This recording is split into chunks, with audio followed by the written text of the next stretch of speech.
Hi hello welcome back. ഇന്നത്തെ video ഒരു Arabic ഗൗണിൻ്റെ cutting and stitching ആണ്. ഗൗൺ എന്ന് പറയുമ്പോൾ ഉള്ളിൽ നമ്മളൊരു ഇന്നർ നോർമൽ അംബ്രല്ല ഗൗണാണ് ഉള്ളിൽ ചെയ്തിട്ടുള്ളത്. പുറത്ത് നമ്മൾ ഇതുപോലെ ഒരു കീപ്പ് സ്ട്രോക്കാണ് ചെയ്തിട്ടുള്ളത്. അപ്പോൾ നമുക്ക് ഇതെങ്ങനെയാണ് കീപ്പ് സ്ട്രോക്കിൻ്റെ കട്ടിങ് ആൻഡ് സ്റ്റിച്ചിങ് ആണ് നമ്മളിന്ന് കാണിക്കാൻ വേണ്ടിയിട്ട് ഉദ്ദേശിച്ചിട്ടുള്ളത്. അതുപോലെ നമ്മളിതിനായിട്ട് എടുത്തിട്ടുള്ളത് 1.5 മീറ്റർ വർക്ക്ഡ് നെറ്റും അതുപോലെ 6 മീറ്റർ ഷിമ്മർ നെറ്റുമാണ് നമ്മൾ എടുത്തിട്ടുണ്ടായിരുന്നത്. അപ്പോൾ ഇത് നമ്മളുടെ ഒരു റിപ്പീറ്റ് കസ്റ്റമറാണ്. ആളുടെ 7th മന്ത് സെറമണിക്ക് വേണ്ടിയിട്ടാണ് ഈ ഒരു ഡ്രസ്സ് ഡിസൈൻ ചെയ്യിപ്പിച്ചിട്ടുള്ളത്. ഒരു ദിവസം കൊണ്ടാണ് നമുക്ക് ഈ ഒരു വർക്ക് കംപ്ലീറ്റ് ചെയ്യേണ്ടി വന്നത്. എന്നാലും ഞാൻ വീഡിയോ എടുത്ത് വെച്ചിട്ടുണ്ട്. ഓൾറെഡി ഞാൻ ഈ ഒരു ഗൗണ് അതിന് മുന്നത്തെ മന്തിൽ തന്നെ ചെയ്തിട്ടുണ്ടായിരുന്നു. അപ്പോൾ ആ ഒരു വീഡിയോ കൂടി ഇതിൽ മിക്സിങ് ആയിരിക്കും. ഇതിൽ ഇല്ലാത്ത ഭാഗങ്ങൾ നമ്മൾ അതിൻ്റേതായിട്ട് കാണിക്കുന്നതായിരിക്കും. ഇപ്പോൾ നമ്മൾ ഈ പേപ്പർ 2ആയിട്ട് ഫോൾഡ് ചെയ്തിട്ടിട്ടുണ്ട്. അതിനുശേഷം നമ്മളുടെ കേപ്പിൻ്റെ ലെങ്ത്ത് ഒന്ന് മാർക്ക് ചെയ്യാണ്. 14.5 ഇഞ്ചാണ് ലെങ്ത്ത്. അപ്പോൾ ആ ഒരു ലെങ്ത്ത് നമ്മൾ മാർക്ക് ചെയ്ത് കൊടുക്കുന്നുണ്ട്. ഇതുപോലെ നമ്മൾ ഈ ഒരു പേപ്പർ 2ആയിട്ടാണ് ഇട്ടിട്ടുള്ളത്. ഇതുപോലെ ഒരു പീസും കൂടി വേണം. അതായത് 4 പീസാണ് നമുക്ക് വേണ്ടത്. നമ്മളൊരു അംബ്രല കട്ട് ചെയ്യുമ്പം സെമി സർക്കിൾ ആകുമ്പോൾ നമുക്ക് ഇതുപോലെ ഒരു പീസ് മതി. ഇതിപ്പോൾ നമ്മൾ ഫുൾ സർക്കിൾ ആകുമ്പോൾ 2 പീസ് വേണമെന്നുള്ള പോലെ ഇതിൻ്റെ 2 സെയിം 2 എണ്ണം വേണം. നെക്ക് വിഡ്ത്തായിട്ട് നമ്മൾ 3 ഇഞ്ച് മാർക്ക് ചെയ്ത് കൊടുത്തിട്ടുണ്ട്. അതിനുശേഷം ഫ്രണ്ട് നെക്ക് ലെങ്ത് ആയിട്ട് നമ്മൾ 4 ഇഞ്ച് മാർക്ക് ചെയ്ത് കൊടുത്തിട്ടുണ്ട്. ബാക്ക് നെക്ക് ലെങ്ത്ത് നമ്മളൊരു 1.5 ഇഞ്ച് കൊടുത്തിട്ടുണ്ട്.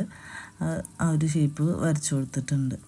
ഇനി നമുക്ക് ഈ ഒരു സൈഡിൽ നമ്മുടെ ഈ ഫാബ്രിക്കിൻ്റെ ആ ഒരു സൈഡിൽ ഒരു 1.5 ഇഞ്ച് താഴോട്ട് മാർക്ക് ചെയ്തിട്ട് നമ്മുടെ ഈ നെക്കിൻ്റെ ആ ഒരു സ്റ്റാർട്ടിങ്ങിൽ നിന്ന് ഈ ഒരു 1.5 ഇഞ്ച് മാർക്ക് ചെയ്ത പോയിന്റിലേക്ക് ഇതുപോലൊരു സ്ലോപ്പ് വരച്ചു കൊടുക്കാം. സ്ലോപ്പ് വരച്ചു കൊടുത്തിട്ട് നമുക്ക് കട്ട് ചെയ്ത് കൊടുക്കാം. ബാക്കിയൊക്കെ നമ്മൾ ഈ നോർമൽ അംബ്രല കട്ട് ചെയ്യുന്ന പോലെ നമ്മൾ ഈ മാർക്ക് ചെയ്ത പോയിൻറ്റ്സിലൂടെ നമ്മൾ കംപ്ലീറ്റ് ആയിട്ട് കട്ട് ചെയ്തെടുക്കുക. ആ 1.5 ഇഞ്ച് മാർക്ക് ചെയ്ത ആ ഭാഗം നമ്മൾ ഒരു നെക്ക് ലൈൻ വരെ നമ്മൾ കട്ട് ചെയ്ത് കളയണം. എന്തിനാണെന്ന് വെച്ചാൽ നമ്മൾ ഈ ഒരു കേപ്പ് ഷ്രഗിൻ്റെ 2 സ്ലീവിൻ്റെ ആ പൊസിഷനിൽ ഒരു ഓപ്പണിംഗ് ഉണ്ട്. അപ്പോൾ അവിടെ ഷോൾഡറിൻ്റെ അവിടെ ആ ഒരു ചെരിവ് ഉണ്ടാവുമല്ലോ. അപ്പോൾ അതൊന്ന് മെയിൻറ്റെയിൻ ചെയ്യാൻ വേണ്ടിയിട്ടാണ് നമ്മളിപ്പോൾ ഇതുപോലെ കട്ട് ചെയ്തെടുത്തിട്ടുള്ളത്. അതിനുശേഷം നമ്മളിപ്പോൾ ഒരു ബാക്ക് നെക്ക് മാത്രമാണ് കട്ട് ചെയ്ത് കാണിച്ചിട്ടുള്ളത്. ഈ ഒരു പീസ് പോലെ നമുക്ക് സെയിം ആയിട്ട് 2 എണ്ണം വേണം. ഇനി നമുക്കിത് ഫാബ്രിക്കിലേക്ക് കട്ട് ചെയ്തെടുക്കാം. ഇതുപോലെ നമ്മൾ കട്ട് ചെയ്ത് വെച്ച ആ പാറ്റേൺ നമ്മൾ ഫാബ്രിക്ക് 4ആയിട്ട് ഫോൾഡ് ചെയ്തിട്ടിട്ട് ഈ പാറ്റേൺ അതിൻ്റെ മുകളിൽ വെച്ചിട്ട് കട്ട് ചെയ്തെടുക്കാം. ഇങ്ങനെയാണ് നമ്മൾ ഈ കേപ്പിൻ്റെ മുകൾ ഭാഗം ചെയ്തെടുക്കുന്നത്. എന്നിട്ട് നമുക്ക് സ്ട്രെയിറ്റ് ആയിട്ട് കട്ട് ചെയ്തെടുത്തിട്ട് നമുക്ക് വേണമെങ്കിൽ ആ സ്ലോപ്പ് പിന്നീട് കട്ട് ചെയ്തെടുത്താൽ മതി. ഫാബ്രിക്ക് നമ്മളെങ്ങനെ ഫോൾഡ് ചെയ്തതെന്ന് വെച്ചാൽ ഇതുപോലെ 2ആയിട്ട് ആ ഫാബ്രിക്ക് ഫോൾഡ് ചെയ്തിട്ട് പിന്നെ ഒന്നുകൂടെ ഫോൾഡ് ചെയ്തേക്കാണ്. ഇപ്പോൾ ഫാബ്രിക്ക് ഫോൾഡ് ചെയ്യുന്നതിൻ്റെ സംശയം മാറിയിട്ടുണ്ടാവുമെന്ന് വിചാരിക്കുന്നു. ഇനി നമുക്ക് ആ പാറ്റേൺ ഇതിൻ്റെ മുകളിൽ വെച്ചിട്ട് കറക്റ്റായിട്ട് ആ ഒരു ഷേപ്പിൽ കട്ട് ചെയ്തെടുക്കുക. അത്രയേ ഉള്ളൂ ഈ ഒരു കേപ്പിൻ്റെ മുകൾ ഭാഗം കട്ട് ചെയ്യാനായിട്ടുള്ളത്. ഇത് കട്ട് ചെയ്തെടുത്തു കഴിഞ്ഞാൽ പിന്നെ വലിയ പാടൊന്നുമില്ല ഈ ഒരു ഷ്രഗ് ചെയ്യാനായിട്ട്. നമ്മൾ ഇങ്ങനത്തെ ഒരു ഷ്രഗിന് തന്നെ വേറൊരു വെറൈറ്റി നമ്മൾ ചെയ്തിട്ടുണ്ടായിരുന്നു. അതിന് അടുത്ത് തന്നെ നമുക്ക് അതിൻ്റെ വീഡിയോ ചെയ്യാം. പിന്നെ ഫോൺ ഒരുപാട് വീഡിയോസൊക്കെ നിറഞ്ഞ് ഹാങ് ആയിട്ട് ഇരിക്കുകയാണ്. അപ്പോൾ എല്ലാ വീഡിയോസൊക്കെ ഒന്ന് എഡിറ്റ് ചെയ്ത് കഴിഞ്ഞാലാണ് ഇനിയിപ്പോൾ പുതിയ വീഡിയോസൊക്കെ നമുക്ക് എടുക്കാൻ പറ്റുള്ളൂ. അപ്പോൾ ഇൻഷാല്ലാ പെട്ടെന്ന് വീഡിയോസൊക്കെ ഇടാൻ വേണ്ടിയിട്ട് ട്രൈ ചെയ്യുന്നുണ്ട്. അപ്പോൾ നമ്മളിത് ഇതുപോലെ കട്ട് ചെയ്തെടുക്കാം. നെക്ക് നമുക്ക് ഇതിന് നമ്മൾ ക്രോസ് പീസ് വെച്ചിട്ട് മറിച്ച് കൊടുക്കുകയാണ് ചെയ്തിട്ടുള്ളത്. നമ്മൾ നേരത്തെ പറഞ്ഞ പോലെ 3 ഇഞ്ച് വിഡ്ത്താണ് നെക്കിന് നമ്മൾ എടുത്തിട്ടുണ്ടായിരുന്നത്. ഫ്രണ്ട് നെക്ക് ലെങ്ത്തായിട്ട് നമ്മൾ 4 ഇഞ്ചും ബാക്ക് നെക്ക് ലെങ്ത്തായിട്ട് നമ്മൾ 1.5 ഇഞ്ചുമാണ് എടുത്തിട്ടുണ്ടായിരുന്നത്. ഇപ്പോൾ നമ്മൾ നിവർത്തി നോക്കുമ്പോൾ ഇതുപോലെയാണ് നമ്മളുടെ ഒരു വശം ബാക്ക് വശം. ഇങ്ങനെ ഇതേ സെയിം തന്നെ ഒരു പീസും കൂടി ഉണ്ട്. എന്നിട്ട് നമുക്കിനി ഫ്രണ്ട് നെക്കൊന്ന് ഒരു പീസ് മാറ്റി വെച്ചിട്ട് നമുക്കിനി ഫ്രണ്ട് നെക്കൊന്ന് കട്ട് ചെയ്ത് കൊടുക്കാം. 4 ഇഞ്ചാണ് നമ്മുടെ ഫ്രണ്ട് നെക്കിൻ്റെ ലെങ്ത്ത് വരുന്നത്. അപ്പോൾ ആ ഒരു അളവിൽ ആ നെക്കൊന്ന് കട്ട് ചെയ്തെടുക്കാം. നെക്ക് പിന്നെ നമ്മൾ നോർമലി ക്രോസ് പീസ് വെച്ചിട്ട് തന്നെയാണ് മറിച്ച് കൊടുത്തിട്ടുള്ളത്. ഇനി നമുക്ക് ഇതിൽ നമ്മൾ സ്ലീവിന് വേണ്ടിയിട്ടും ഈ ഒരു വർക്ക് നെറ്റ് തന്നെയാണ് യൂസ് ചെയ്തിട്ടുണ്ടായിരുന്നത്. അതുപോലെ നമ്മൾ റിംഗ് സ്ലീവാണ് ചെയ്തിട്ടുണ്ടായിരുന്നത്.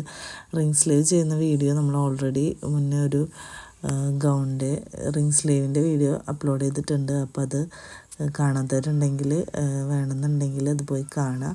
അതിൻ്റെ ലിങ്ക് വേണമെങ്കിൽ ഞാൻ ഡിസ്ക്രിപ്ഷൻ ബോക്സിൽ കൊടുത്തേക്കാം. ഇനി നമുക്ക് ആ കേപ്പിൻ്റെ അടിഭാഗത്തെ ആ ഒരു ഫ്ലെയർ എങ്ങനെയാണ് ചെയ്തെടുക്കുന്നതെന്ന് നോക്കാം. അതിനുവേണ്ടി നമ്മൾ അംബ്രല കട്ടിങ് ചെയ്യുന്ന പോലെ തന്നെ ഫാബ്രിക് ഇതുപോലെ ഇട്ടിട്ടുണ്ട്. എന്നിട്ട് അതിൻ്റെ മുകളിൽ നേരത്തെ കട്ട് ചെയ്തെടുത്തിട്ടുള്ള ആ പീസൊന്ന് വെച്ച് കൊടുക്കുന്നുണ്ട്.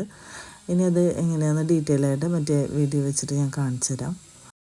ഫാബ്രിക് ഇതുപോലെ 4ആയിട്ട് ഫോൾഡ് ചെയ്തിട്ടിട്ടുണ്ട്. അതായത് നമുക്കൊരു ഫുൾ സർക്കിൾ അംബ്രല കിട്ടുന്ന പോലെയാണ് നമ്മളിപ്പോൾ 4ആയിട്ട് ഫോൾഡ് ചെയ്തിട്ടിട്ടുള്ളത്. നേരത്തെ നമ്മൾ കേപ്പ് കട്ട് ചെയ്യാൻ വേണ്ടിയിട്ട് ഫോൾഡ് ചെയ്ത പോലെ തന്നെ 4ആയിട്ട് ഫോൾഡ് ചെയ്തിട്ടിട്ടുണ്ട്. എന്നിട്ട് അതിൻ്റെ മുകളിൽ നമ്മൾ കറക്റ്റായിട്ട് നമ്മൾ നേരത്തെ കട്ട് ചെയ്ത് വെച്ചിട്ടുള്ള ആ ഒരു പീസ് ഇതുപോലെ ഇപ്പോൾ ഈ വീഡിയോയിൽ കാണുന്ന പോലെ വെച്ച് കൊടുക്കുക. ഇത് നമ്മൾ 60 ഇഞ്ച് വിടുത്തുള്ള ഫാബ്രിക് ആയതുകൊണ്ട് നമുക്കിതിന് ജോയിൻറ്റ് വരില്ല. നേരത്തെ നമ്മൾ എടുത്ത പോലത്തെ 42 ഇഞ്ച് വിടുത്തുള്ള ഫാബ്രിക്കൊക്കെ ആണെങ്കിൽ നമുക്ക് ലെങ്ത്ത് കിട്ടാതെ വരും. അപ്പോൾ നമ്മൾ അംബ്രല സ്കേർട്ടിനൊക്കെ ചെയ്യുന്ന പോലെ അതുപോലെ ഒരു പീസ് ജോയിൻ ചെയ്ത് കൊടുക്കേണ്ടി വരും. അപ്പോൾ നമ്മളിപ്പോൾ ഇതുപോലെ വെച്ചിട്ട് കറക്റ്റായിട്ട് ആ ഒരു മെഷർമെൻറ്റിൽ കട്ട് ചെയ്തെടുത്തേക്കാണ്. ഇങ്ങനെയാണ് ആ കേപ്പിൻ്റെ അടിഭാഗത്തെ ആ ഒരു അംബ്രല ഷേപ്പ് നമുക്ക് കിട്ടുന്നത്. മുകൾ ഭാഗം നേരത്തെ നമ്മൾ മറ്റേ കേപ്പിൻ്റെ മുകൾ ഭാഗത്തിന് വേണ്ടിയിട്ട് കട്ട് ചെയ്തിട്ടുള്ള ആ പീസിൻ്റെ അതേ വലുപ്പത്തിലാണ് നമ്മൾ മുകൾ ഭാഗം കട്ട് ചെയ്യുന്നത്. ഇപ്പോൾ നമ്മളിത് കട്ട് ചെയ്തെടുക്കുന്നുണ്ട്. 2 പീസും കട്ട് ചെയ്തെടുക്കുക. അതുപോലെ നമ്മൾ സൈഡിൽ ആ സ്ലോപ്പ് കൊടുത്തിട്ടുണ്ടായിരുന്നു. 1.5 ഇഞ്ച് സ്ലോപ്പ് കൊടുത്തതിൻ്റെ പോലെ തന്നെ താഴോട്ടും ആ ഒരു സ്ലോപ്പ് കൊടുക്കണം. താഴോട്ട് പോകുന്തോറും അതിൻ്റെ വിഡ്ത്ത് കൂടി വരും. അങ്ങനെ നമ്മൾ കട്ട് ചെയ്തെടുക്കുകയാണ്. കട്ട് ചെയ്തെടുത്തതിന് ശേഷം ഈ ഒരു ഫസ്റ്റ് നമ്മൾ കട്ട് ചെയ്തെടുത്ത ആ പീസും ഈ അടിഭാഗത്ത് ആ പീസും കൂടി ജോയിൻ ചെയ്യുക. അതുപോലെ നമ്മൾ ഷോൾഡറിൽ നിന്ന് സ്ലീവിൻ്റെ ആ ഒരു ഭാഗം വരെയും ഈ ഒരു വർക്ക് മെറ്റീരിയൽ കഴിയുന്ന ആ ഭാഗം വരെയും നമ്മൾ ജോയിൻ ചെയ്തിട്ട് ബാക്കി ഭാഗം സ്ലിറ്റ് പോലെ സ്റ്റിച്ച് ചെയ്ത് കൊടുക്കുകയാണ്, മടക്കി സ്റ്റിച്ച് ചെയ്ത് കൊടുക്കുകയാണ് ചെയ്യുന്നത്. ഇതുപോലെയാണ് നമ്മൾ കട്ട് ചെയ്തെടുത്തിട്ടുള്ളത്. ഈ ഒരു ഡ്രസ്സ് എന്ന് വെച്ചാൽ നമ്മൾ ഫ്രണ്ട് ഓപ്പൺ ആയിരുന്നു. അപ്പോൾ നമ്മളിതുപോലെ ഫ്രണ്ടിൽ കൂടിയും കട്ട് കൊടുത്തിട്ടുണ്ടായിരുന്നു. ബാക്ക് ഭാഗം ക്ലോസ്ഡ് ആയിട്ടാണ് ഇരുന്നിട്ടുണ്ടായിരുന്നത്. നമ്മളിപ്പോൾ ചെയ്യുന്ന ഈ ഒരു ഡ്രസ്സിന്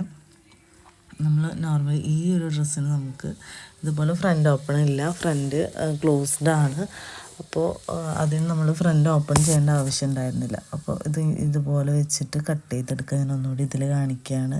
അതിനുശേഷം ആ ഷോൾഡറിൽ നിന്ന് അങ്ങോട്ടുള്ള ആ ഒരു ചെരിവ് നമ്മളിതുപോലെ അടിഭാഗം വരെ ഒരു ഷേപ്പിന് അങ്ങനെ താഴോട്ട് വരെ കട്ട് ചെയ്ത് കൊടുക്കുക. അതിനുശേഷം നമ്മൾ നേരത്തെ ചെയ്ത പോലെ ഈ ഒരു ഭാഗം കൂടി കട്ട് ചെയ്തെടുക്കുന്നുണ്ട്. കട്ട് ചെയ്തെടുത്തതിന് ശേഷം ഈ 2 പീസസും ജോയിൻ ചെയ്യലും നെക്ക് മറിച്ച് അടിക്കലും കഴിഞ്ഞാൽ ഈ ഒരു ഡ്രസ്സിൻ്റെ കംപ്ലീറ്റ് സ്റ്റിച്ചിങ് കഴിയും. ഭയങ്കര സിമ്പിളാണ് ചെയ്യാനായിട്ട്. കട്ടിങ്ങിൻ്റെ ഐഡിയ മനസ്സിലായാൽ നമുക്ക് ചെയ്യാനായിട്ട് വളരെ ഈസി ആയിട്ട് ചെയ്യാൻ പറ്റും. അപ്പോൾ നമ്മളിതുപോലെ കട്ട് ചെയ്തെടുത്തിട്ടുണ്ട്. ഇനി നമുക്ക് നെക്കൊന്ന് ഫിനിഷ് ചെയ്തെടുക്കാം. ഈ ഒരു കേപ്പിൻ്റെ വർക്ക് കഴിഞ്ഞതിൻ്റെ നേരെ എൻഡിലായിട്ട് ഒരു ഹാങ്ങിങ്സും കൂടിയും കൊടുക്കുന്നുണ്ടായിരുന്നു. അത് നമ്മൾ നോർമലി വെച്ച് കൊടുക്കുന്ന പോലെ വെച്ചിട്ട് അങ്ങോട്ട് സ്റ്റിച്ച് ചെയ്ത് കൊടുത്തേക്കാണ്. അല്ലാതെ പ്രത്യേകിച്ചൊന്നുമില്ല. പിന്നെ അത് രണ്ടും കൂടി ജോയിൻ ചെയ്ത് കൊടുക്കുക. ആദ്യം നമ്മൾ വർക്ക് നെറ്റിൻ്റെ നേരെ അടിഭാഗത്തായിട്ട് ഈ ഒരു ഹാങ്ങിങ്സിൻ്റെ ഒന്ന് സ്റ്റിച്ച് ചെയ്തെടുത്തതിന് ശേഷം നമ്മൾ അടിയിൽ നമ്മളുടെ ഈ ഒരു ഫ്ലെയർഡ് ആയിട്ടുള്ള ആ ഒരു പോർഷൻ വെച്ചിട്ട് സ്റ്റിച്ച് ചെയ്ത് കൊടുക്കുകയാണ് ചെയ്തിട്ടുള്ളത്. അതുപോലെ നമ്മൾ നെക്കും ഫിനിഷ് ചെയ്തെടുത്തിട്ടുണ്ട്. പിന്നെ അടിഭാഗം ഇതുപോലെ ഒന്ന് സ്റ്റിച്ച് ചെയ്തെടുത്തു. സിക്സാക് സ്റ്റിച്ച് ചെയ്തെടുക്കുകയാണ് ചെയ്തിട്ടുള്ളത്. ഇപ്പോൾ ഇതാണ് അതിൻ്റെ ഒരു ഫൈനൽ ലുക്ക് വരുന്നത്. ഇതുപോലൊരു ഗൗണാണ് ഉള്ളിൽ നമ്മൾ കൊടുത്തിട്ടുണ്ടായിരുന്നത്. കൂടുതൽ നിക്കാപ്പും ഉണ്ടായിരുന്നു. ഇതാണ് നമ്മുടെ ഈ ഒരു ഗൗണിൻ്റെ ഫൈനൽ ലുക്ക്. ഇതാണ് നമ്മൾ മുന്നേ ചെയ്ത ഒരു വെഡ്ഡിങ്ങിൻ്റെ ഈവിന് വേണ്ടി തലേദിവസത്തിന് വേണ്ടിയിട്ട് ചെയ്യിപ്പിച്ചതാണ് ഈ ഒരു ഡ്രസ്സ്. ഇതിന് ഫ്രണ്ടിൽ ഓപ്പണിംഗ് ഉണ്ടായിരുന്നു. മറ്റേന് സൈഡിൽ മാത്രമാണ്, 2 സ്ലീവിൻ്റെ ഒരു ഭാഗത്ത് മാത്രമാണ് ഓപ്പണിംഗ് ഉണ്ടായിരുന്നത്. ഈ 2 ഡിസൈനിൽ ഫ്രണ്ടിൽ ഓപ്പണിംഗ് ഉള്ളതാണോ അതോ ഫ്രണ്ടിൽ ഓപ്പണിംഗ് ഇല്ലാത്തതാണോ നിങ്ങൾക്ക് ഇഷ്ടമായത്? ഏതാണ് ഇഷ്ടമായെന്ന് കമൻറ്റ് ചെയ്യുക. പിന്നെ എന്തെങ്കിലും കസ്റ്റമൈസേഷൻ ഉണ്ടെങ്കിൽ നമ്മളെ കോൺടാക്റ്റ് ചെയ്യുക. പിന്നെ വീഡിയോസൊക്കെ കാണുക, ലൈക്ക് ചെയ്യുക, ഷെയർ ചെയ്യുക, കമൻറ്റ് ചെയ്യുക. കൂടുതൽ വീഡിയോസിനായിട്ട് നമ്മുടെ ചാനലിന് സബ്സ്ക്രൈബ് ചെയ്ത് സപ്പോർട്ട് ചെയ്യുക.